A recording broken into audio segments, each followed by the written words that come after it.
अगर तेजस्वी यादव इस बार भी चुनाव नहीं जीतते तो यादव ही उनका साथ छोड़ देंगे। वो चले जाएंगे भाजपा के पास। भाजपा में अलग अलग यादव नेता हैं, उनको सपोर्ट कर देंगे, लेकिन तेजस्वी यादव के पास वापस नहीं आएंगे। यही नहीं, तेजस्वी यादव के लिए ये चुनाव जीतना आत्मसम्मान का विषय है, उनके परिवार का विषय है। और अगर तेजस्वी यादव ये चुनाव हार जाते हैं तो जनाब शून्य पे सवार हो जाएंगे, क्योंकि फिर ना परिवार बचेगा और ना ही इनकी राजनीति बचेगी। सब कुछ खत्म हो जाएगा, समाप्त हो जाएगा और तेजस्वी यादव के पास ऐसा कुछ भी नहीं बचेगा जिससे वो अपने राजनीति में वापसी कर पाए या कुछ बेहतर प्रदर्शन कर पाए। अब पूरी कहानी क्या है और ऐसा मैं क्यों कह रहा हूं, डेटा और फैक्ट्स क्या कह रहे हैं, सब कुछ आपको विस्तार पूर्वक बताएंगे, समझाएंगे। लेकिन उससे पहले मेरा परिचय जान लीजिए। मेरा नाम है रजत और आप जनता जंक्शन देख रहे हैं। तो तेजस्वी यादव के पास ये अंतिम मौका है जहां पे वो कुछ कर सकते हैं, और अगर ये मौका भी तेजस्वी यादव गंवा दे तो भाई साहब इनके पास कुछ बचेगा नहीं। वो कहा जाता है ना हमारे यहां एक कहावत कि भाई साहब लड़ाई अगर अपने आप से हो तो जीतना जरूरी है और लड़ाई अपनों से हो तो हार जाना जरूरी है। लेकिन यहां पे तो तेजस्वी यादव का आत्मसम्मान भी दांव पे है और परिवार भी दांव पे है। तो ऐसे में तेजस्वी यादव को बिहार विधानसभा चुनाव 2025 किसी भी तरीके से जीतना पड़ेगा, और अगर ये नहीं जीतते तो ये पूरा का पूरा सब कुछ अपना हार जाएंगे। अब इसके पीछे का कारण क्या है?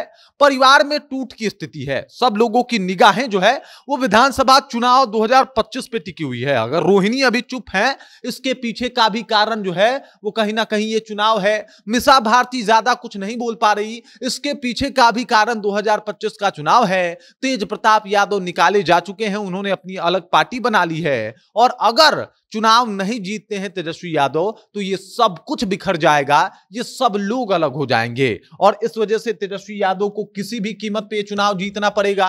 दूसरा बात यह है कि क्या लालू यादव वाकई तेज प्रताप यादव को निकालना चाहते थे, इसके ऊपर भी बातचीत होगी चुनाव बाद। और तब अगर खाली तेजस्वी यादव का वहां पे मनसा साबित हुआ तो ऐसे में भी जो यादव वोटर है उनको लगेगा कि भाई साहब लालू यादव का बात मान के तेजस्वी यादव ने ये काम नहीं किया है, बल्कि उनको लगा कि तेज प्रताप यादव को निकाल देना चाहिए तो इन्होंने निकाल दिया, और फिर यादव वोटर का भरोसा टूट जाएगा। भरोसा तो इस बात को लेके भी टूटेगा कि 2015 में भी इनको हम लोगों ने वोट दिया था, 2020 में भी हमने इनको वोट दिया था, अब 2025 में भी अगर इनको हमने वोट दिया और परिणाम ऐसा ही रहा जो 2020 और 2015 का था, तो भाई साहब अब इनके ऊपर दाव लगाना ही गलत है। क्योंकि सबको पता है, सब लोग कहते हैं कि भाई साहब यादव तो जो है वो सिर्फ आरजेडी का सपोर्टर है, और इस वजह से यादवों को लेकर एक नकारात्मकता जो है वो बिहार में फैलती है। राजनीति पार्टियां जो है वो कहीं ना कहीं कहती हैं कि चलिए भाई यादव तो जो है वो सिर्फ उनके हैं, और उसके बाद वो यादव बड़े शिद्दत से आके तेजस्वी यादव को वोट भी करते हैं हर साल इस उम्मीद पे कि भाई साहब किसी भी कीमत पे तेजस्वी यादव तो चुनाव निकाल ही लेंगे।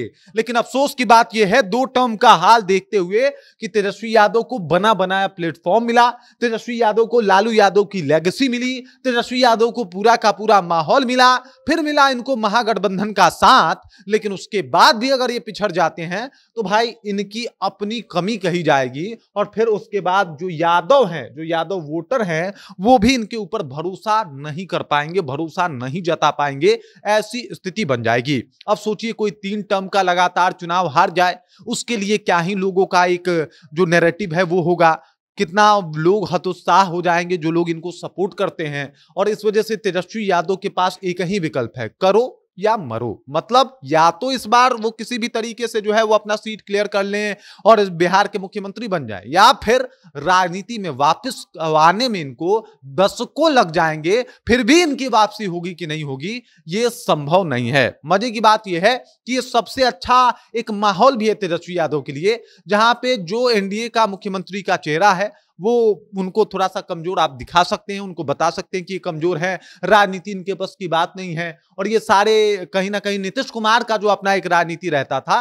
वो तो इस बार उतना पूरा का पूरा दिखा नहीं है। तो ये इनके लिए एक प्लस पॉइंट है कि भाई साहब नीतीश कुमार अस्वस्थ हैं तो उसका फायदा उठाया जा सके राजनीति में। लेकिन अगर उसके बाद भी नीतीश कुमार का कोई नाम चर्चा नहीं है और इस तरीके से बस उनको सीएम का चेहरा बना दिया गया है और फिर भी नीतीश कुमार ही सीएम बन जाते हैं, तो उसके बाद तो इनके ऊपर से भरोसा उठ जाना लाजमी है ना कि भाई आप इतने दिनों तक किए क्या, आप अपने हेलीकॉप्टर को ट्रैक्टर तो बना दिए, लेकिन अभी तक बिहार की जो असल मुद्दा है उसको समझ नहीं पाए। दूसरा मुद्दा यह है कि तेजस्वी यादव ने खूब सारा योजना का भी बात किया है, और अगर इतना सारा योजना पे बिहार की जनता भरोसा नहीं करती तो तेजस्वी यादव को इस बात को लेकर चिंता करना होगा और इस बात को लेकर गहन चिंतन भी करना होगा कि आखिरकार बिहार की जमीनी हकीकत क्या है और उसे किस तरीके से भुनाया जा सके।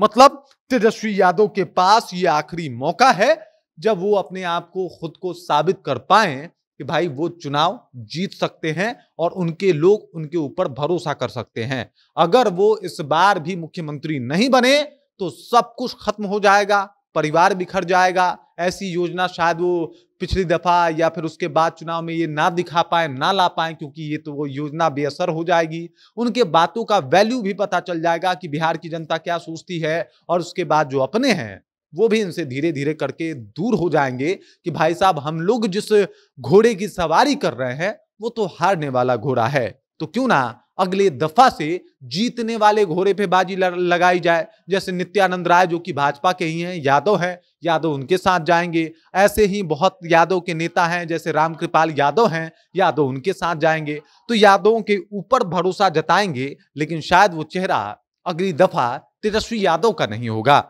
बाकी इस खबर, इस जानकारी को लेके और तेजस्वी यादव के लिए जो बिहार विधानसभा चुनाव है उसका इंपॉर्टेंस देखते हुए आपको क्या लगता है, क्या तेजस्वी यादव अपनों के भरोसे पे खड़े उतरेंगे या फिर इस बार भी भरोसा तोड़ देंगे? कमेंट करके अपना विचार हम तक पहुंचा दीजिए। बाकी आप देख रहे हैं जनता जंक्शन और मेरा नाम रजत है।